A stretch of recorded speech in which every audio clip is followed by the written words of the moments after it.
Shalom, selamat malam, saudara yang dikasihi Tuhan Yesus Kristus. Selamat berjumpa dalam renungan pada malam hari ini. Doa dan harapan saya saudara semua ada dalam keadaan yang baik, sehat, penuh sukacita dan berlimpah berkat Tuhan. Sebelum kita mendengarkan renungan firman Tuhan, mari kita berdoa. Bapa Surgawi, Bapa dalam nama Tuhan Yesus Kristus, Tuhan yang sungguh sangat baik, yang selalu menopang kami, memberikan sukacita, kekuatan dan berkat. Kami bersyukur untuk segala kebaikan Tuhan. Oleh karena pertolongan Tuhan saja, kami mampu melewati hari ini. Saat ini kami mau mendengarkan sabda firman-Mu. Urapi setiap kami Tuhan, agar kami mengerti dan taat melakukan kehendak-Mu.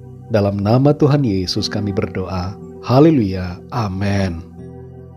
Saudara yang dikasihi Tuhan, pembacaan Alkitab kita pada saat ini terdapat dalam kitab Kejadian pasal yang keempat. Saya akan membacakan khususnya ayat yang ke-6 dan ayat yang ke-7. Tertulis demikian. Firman Tuhan kepada Kain, "Mengapa hatimu panas dan mukamu muram? Apakah mukamu tidak akan berseri jika engkau berbuat baik?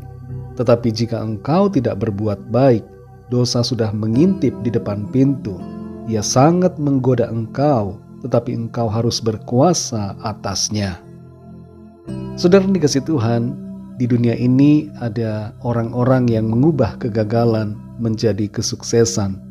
Tapi sebaliknya, ada pula orang-orang yang mengubah kesuksesan menjadi kegagalan. Salah satu hal yang membuat orang gagal adalah tindakan yang salah atau dosa yang dilakukan. Aaron Joseph Hernandez merupakan salah satu contohnya. Ia adalah pemain American football yang mempunyai karir begitu cemerlang. Selama 3 musim ia bermain untuk New England Patriots sampai karirnya berakhir secara mendadak setelah ia ditangkap karena membunuh seorang bernama Odin Lloyd. Kita semua mengalami tantangan dan godaan dosa yang sama yang dapat membuat kita terjatuh. Tinggal bagaimana keputusan kita. Apakah kita mau membiarkan diri kita diatasi oleh godaan dosa, atau kita yang mengatasi godaan dosa itu? Kalau dosa yang mengendalikan hidup kita, maka jangan heran bila kita akan mengalami kejatuhan. Dalam Kejadian 4 ayat 6-7 ini tertulis, firman Tuhan kepada Kain, "Mengapa hatimu panas dan mukamu muram? Apakah mukamu tidak akan berseri jika engkau berbuat baik? Tetapi jika engkau tidak berbuat baik, dosa sudah mengintip di depan pintu. Ia sangat menggoda engkau, tetapi engkau harus berkuasa atasnya." Kain menjadi marah dan iri terhadap Habel karena persembahan Habel diindahkan Tuhan, sedangkan persembahannya tidak. Bukannya mengoreksi diri, tapi Kain justru menjadi marah dan menyalahkan Habel adiknya sendiri. Walaupun tidak dituliskan di pasal ini, namun penyebab mengapa Tuhan tidak berkenan kepada persembahan Kain yang merupakan hasil panen dari ladang yang telah dikerjakannya adalah karena sikap Kain yang buruk dan hatinya yang tidak tulus dalam memberi kepada Tuhan.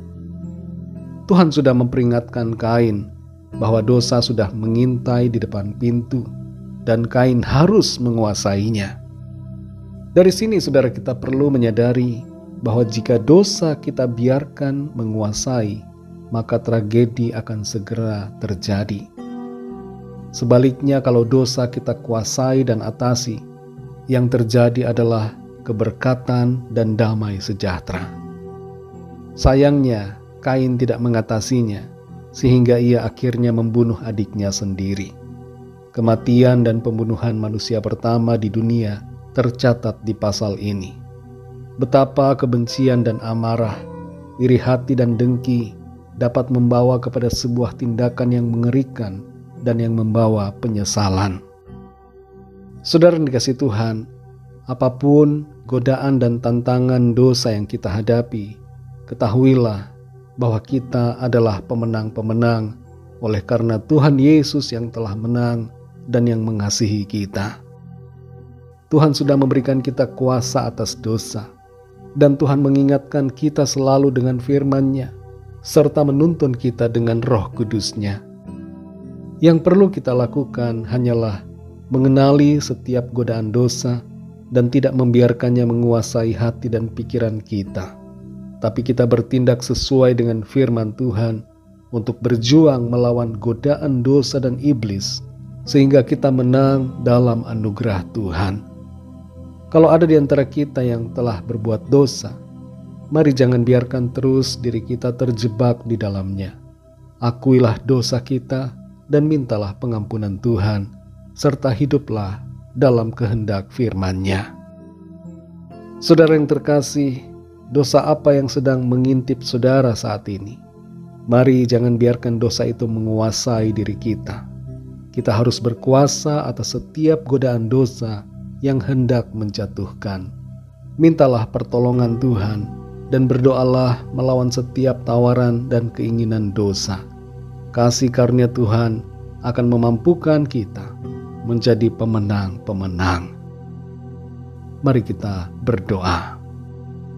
Bapa, dalam nama Tuhan Yesus Kristus, kami bersyukur untuk firman-Mu yang sudah kami dengar pada saat ini.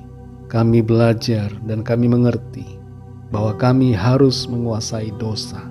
Ketika ada godaan dosa, ada tawaran dosa yang begitu menggoda kami sadar bahwa kami tidak boleh membiarkannya.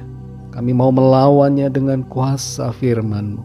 Kami tidak mau membiarkan diri kami diatasi oleh dosa, tapi kami mau mengatasi dosa, dan kami mau menjadi pemenang-pemenang karena Tuhan telah memberikan kami kemenangan. Penuhi hati kami Tuhan dengan firman-Mu, dan berikan kami hati yang lemah lembut, taat pada kehendak-Mu. Terima kasih Tuhan, kami bersyukur untuk firman-Mu. Lindungilah kami Tuhan di sepanjang malam hari ini dalam istirahat kami. Berkati kami dalam tidur kami. Berikan kami ketenangan, hati yang penuh damai, untuk kami beristirahat dalam perlindungan Tuhan.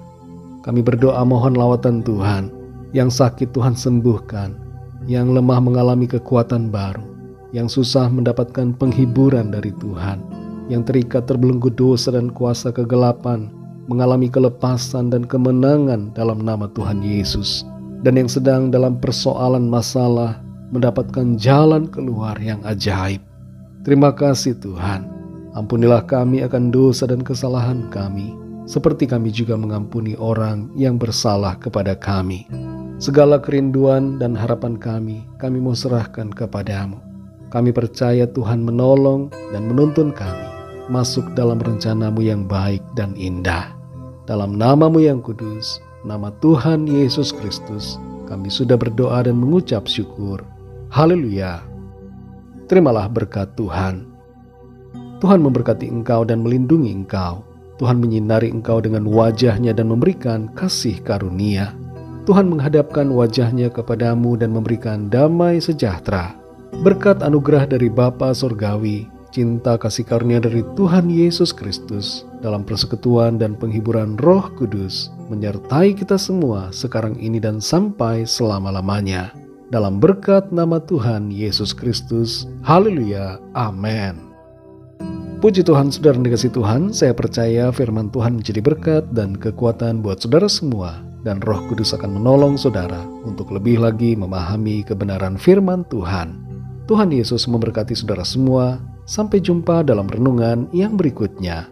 Haleluya.